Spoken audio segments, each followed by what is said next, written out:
Voters in Israel head to the polls today in what's turning out to be a pretty tight race. Good morning, I'm Miranda Khan, and this is your Newsmax Now update. That is Isaac Herzog, leader of the party that polls say could take the top spot in today's elections, possibly making him the next prime minister. Benjamin Netanyahu's party is trailing as he tries to win a fourth term as prime minister.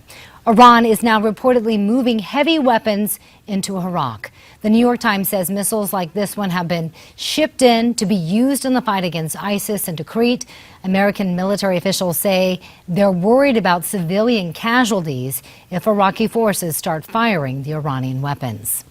The White House turns to a man who knows a lot about Iraq for advice on the war against ISIS. Former CIA director and retired Army General David Petraeus has been tapped by some senior officials. This despite admitting he shared classified materials with his mistress. The White House points out he served for years in Iraq. He commanded a large number of American military personnel in that country. Over that time, he developed strong relationships with some of his Iraqi counterparts and some of Iraq's political leaders. Petraeus has pleaded guilty to a misdemeanor for mishandling classified documents. Multimillionaire Robert Durst may face the death penalty in California. Prosecutors in LA have now officially charged him with the 15-year-old murder of his friend Susan Berman. He's already waived extradition after his arrest in New Orleans, but hasn't left yet. But we're frustrated because local authorities are considering filing charges on him here and holding him here.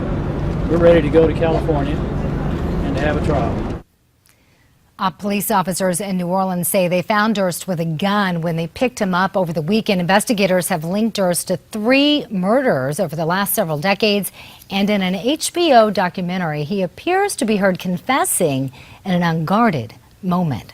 Some tense moments aboard a flight to Denver last night when a man suddenly raced up the aisle at the cockpit. I'm so sorry. Don't move, David. You're okay. We're going to get you off this plane. We're going to get you off this plane, buddy. That's the man after passengers tackled him down to the floor while on board a United Airlines flight. The plane had to turn around. No one on board was hurt. A California thief probably should have opted for a mask when he chose to make a getaway. Police say Jose Espinoza fled from cops over the weekend after being caught with a stolen car. In an attempt to dodge cops, well, he opted to spray paint his face, but in a Facebook post, the California Police Department described the camouflage as ineffective. That was your latest Newsmax Now update.